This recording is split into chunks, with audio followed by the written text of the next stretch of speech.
And he moved from there and dug another well, and they did not quarrel over it. So he called its name Rehoboth, because he said, "For now the Lord has made room for us, and we shall be fruitful in the land." Genesis 26, verse 22. Isaac is the hero of the story. His servants dug a well in the valley of Gerar in the southern part of the Philistine country, and found an abundance of good water.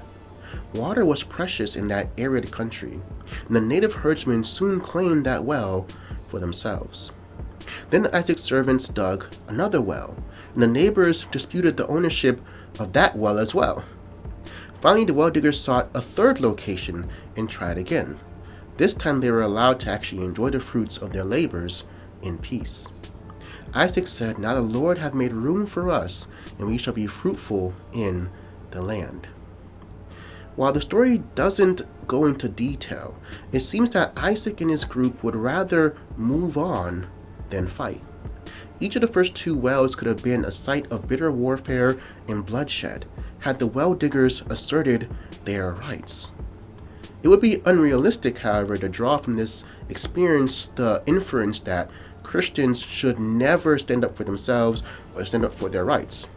There are times when self-defense is proper, but in many experiences of life, it will be better to follow the example of Isaac and his men, and to move away from trouble rather than involve yourself in unnecessary conflict. Paul said, "If it be possible, as much as depends on you, live peaceably with all men." The person who refuses to fight generally wins the argument in the long run. God bless a church member who will never become involved in church squabbles, or the member who is never disagreeable, or the player who isn't always arguing with the umpire, or the committee member who avoids friction. Isaac's attitude would solve many of the problems that beset churches, homes, businesses, and nations today.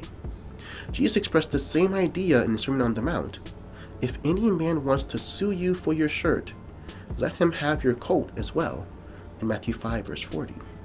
Some people think that non-resistance is impractical, but it has probably solved more conflicts than all the battles of history. And as always, think on these things.